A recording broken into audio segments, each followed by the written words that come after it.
engine running. Liftoff. We have a liftoff. Ladies and gentlemen, boys and girls, children of all ages, the Minot State Professional Communications Department proudly brings to you the Striha Sports Podcast with your host, Parker Striha. Hello and welcome back to the Striha Sports Podcast. I'm your host, Parker Striha, and on today's episode, I am going to be looking at who I think is the greatest NFL wide receiver of all time. I'm by no means professional, but I do love talking about sports, so thank you for joining me. So, the 5 names that I am going to be looking at who I consider the 5 best wide receivers in NFL history are Jerry Rice, Randy Moss, Terrell Owens, Calvin Johnson, and Marvin Harrison. Now, my logic in a lot of these things that I'm talking about may be flawed, maybe not. We'll kind of just go through it as we go through it. And then at the end, I will kind of just decide who I think is the best wide receiver of all time. I know it's kind of a consensus, Jerry Rice. I'm just telling you now, he's not who I have as the greatest receiver of all time when we get to the end of this. But without further ado, we're just going to jump right into it. I'm going to be talking about Jerry Rice, who on this list, I have him titled the measuring stick. He is who I'm going to be comparing the other 4 receivers to and just kind of seeing how their numbers would stack up. So, he played from 1985 to 2004, a former 16th overall pick. He played 20 seasons and 303 games. So, for his career totals, he had 1,549 receptions, which is the most in NFL history, 22,895 receiving yards, most in NFL history, and 197 receiving touchdowns, which is the most in NFL history. Game averages in his 303 games played, he averaged 5.1 receptions per game, 75.6 yards per game, and 0.65 touchdowns per game. Season averages in his 20 seasons, he averaged 77.5 catches per season, 1,144.8 yards per season, and 9.9 touchdowns per season. Now for awards and accolades, he's a 13-time Pro Bowler, 10-time First-Team All-Pro, 2-time Offensive Player of the Year, 3 Super Bowls, led the league in receptions twice, led the league in receiving yards 6 times, led the league in receiving touchdowns 6 times, and is in the Hall of Fame. Moving on to Randy Moss. He played from 1998 to 2012, a former 21st overall pick. He played 14 seasons and 218 games. His career totals, he had 982 receptions, which is 15th all-time, 15,292 receiving yards, which is 4th all-time, and 156 receiving touchdowns, which is 2nd all-time. His game averages, in 218 games, he averaged 4.5 receptions per game, 70 receiving yards per game, and 0.72 receiving touchdowns per game. His season averages, in 14 seasons, he averaged 70 receptions per season, 1,092.3 receiving yards per season, and 11 receiving touchdowns per season. His awards and accolades, he is a 6-time Pro Bowler, 4-time First-Team All-Pro, 1998 Offensive Rookie of the Year. He led the league in receiving touchdowns 5 times. He holds the record for the most receiving touchdowns in a season with 23 in 2007, and he is in the Hall of Fame. Next, we are moving into Terrell Owens. He played from 1996 to 2010. He was picked 89th overall. He played 15 seasons and 219 games. Now his career totals, he had 1,078 receptions, which is 8th all-time, 15,934 receiving yards, which is 3rd all-time, 153 receiving touchdowns, which was also 3rd all-time. Game averages, in 219 games, he averaged 4.9 receptions, 72.8 receiving yards, and 0.7 touchdowns per game. In his 15 seasons, he averaged 71.9 receptions, 1,062.3 receiving yards, and 10.2 receiving touchdowns per season. Awards and accolades, he was a 6-time Pro Bowler, 5-time First-Team All-Pro. He led the league in receiving touchdowns 3 times, and he is in the Hall of Fame. Next, I have Calvin Johnson Jr. He played from 2007 to 2015 and is a former number 2 overall pick. He played 9 seasons and 135 games. His career totals, he had 731 receptions, which is 50th all-time, 11,619 receiving yards, which is 32nd all-time, and 83 receiving touchdowns, which is tied for 25th all-time. In his 135 games, he averaged 5.4 receptions, 86.1 receiving yards, and 0.6 receiving touchdowns per game. And in his 9 seasons, he averaged 81.2 receptions, 1,291 receiving yards, and 9.2 receiving touchdowns per season. Now, for his awards and accolades, he's a 6-time Pro Bowler, 3-time first-team All-Pro. He led the league in receptions 1 time, led the league in receiving yards twice, holds the record for the most receiving yards in a single season with 1,964 in 2012, and he is in the Hall of Fame. And lastly, moving on to Marvin Harrison. He played from 1996 to 2008 and is a former number 19 overall pick. He played 13 seasons and 190 games.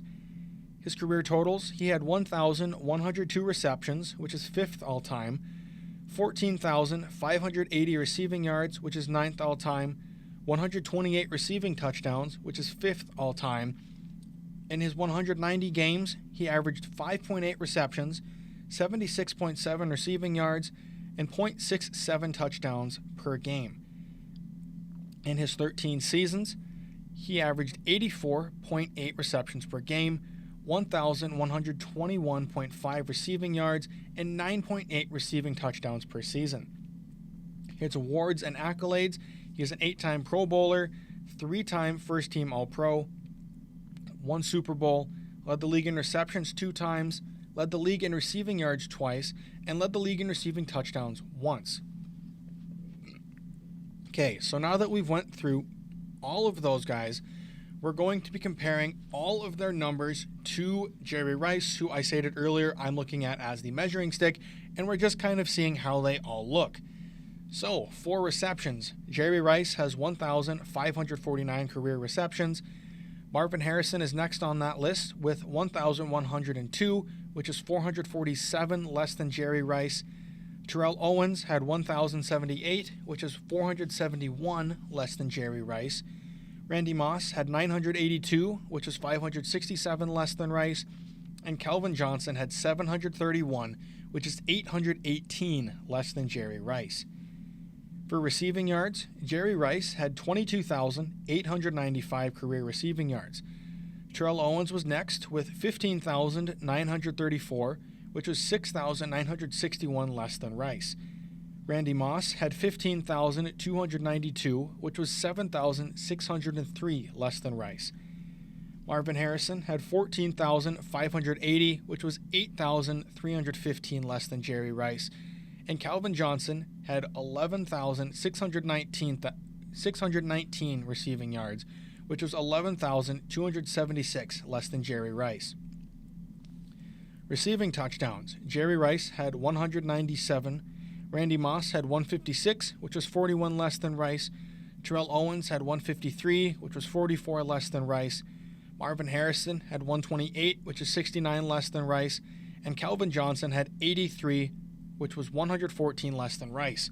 So just looking all of that, Calvin Johnson clearly not having the same production as Jerry Rice did, so you're probably wondering why I have him on my list, but we will get into that later. So now, this is where the flaw in my logic probably comes out. I am comparing the career numbers for all of these guys if they all played 20 seasons like Jerry Rice did. So I'm going to be multiplying their per season receptions, yards, and touchdown averages, and we're going to see how their career would stack up with Rice. So Jerry Rice had 1,549 receptions for 22,895 yards and 197 touchdowns. Randy Moss, if he played 20 seasons, would have 1,400 receptions, 21,846 receiving yards, and 220 receiving touchdowns. Terrell Owens would have 1,438 receptions, 21,246 receiving yards, and 204 receiving touchdowns. Marvin Harrison would have 1,696 receptions, 22,430 receiving yards, and 196 receiving touchdowns. Calvin Johnson would have 1,624 receptions, 25,820 receiving yards, and 184 touchdowns. So, if all four of those other players played 20 seasons like Rice did, Calvin Johnson would jump up to number 2 in receptions and number 1 in receiving yards, and Marvin Harrison would jump up to number 1 in receptions. I don't believe anyone else would be passing Rice in yards other than Calvin Johnson.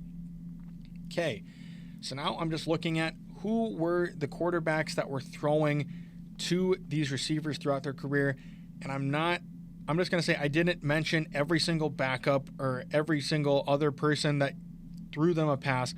I'm only looking at their main starters and players who started a majority of the games for these players' careers. So for Jerry Rice, he had Joe Montana, Hall of Famer, Steve Young, Hall of Famer, and he also had Rich Gannon and Matt Hasselbeck. Randy Moss had Randall Cunningham, Dante Culpepper, Kerry Collins, Tom Brady, who's a future Hall of Famer, Matt Castle, Brett Favre, who is in the Hall of Fame, and Colin Kaepernick. Terrell Owens had Steve Young, Hall of Famer, Jeff Garcia, Donovan McNabb, Tony Romo, Ryan Fitzpatrick, and Carson Palmer. Marvin Harrison had Jim Harbaugh and Peyton Manning, who was a Hall of Famer, and Calvin Johnson Jr. had John Kitna, Dan Orlovsky, and Matthew Stafford. So, after looking at all of that, it's time for me to decide who I think the greatest wide receiver of all time is. And in my opinion, it's Calvin Johnson Jr. And I think it's pretty close, but I think for me, Calvin Johnson is the greatest receiver of all time, especially after you look at who his quarterbacks were. Now, don't disrespect to Matthew Stafford. Love him as a player, and I think he's a great quarterback when he's healthy. But John Kitna and Dan Orlovsky are pretty rough to have as starting quarterbacks for a decent part of your career. And I think he was on pace to break or at least get close to Jerry Rice's receiving records had he not retired early. I think he retired before he was even 30 or just about 30. Yeah, I think if he played as long as he probably could have, he would probably be considered a top 2 or 3 receiver of all time consensus. But that's just not how it goes. No disrespect to any other receiver on this list, but I think Calvin Johnson Jr. is the greatest. I know my logic is a little flawed, but it's my logic, not anyone else's, and I'm sticking to it. But that is all I have for you guys today. Don't forget to like and subscribe and hit that notification bell so you never miss an episode. Thank you for tuning in, and I will catch you next time. Peace.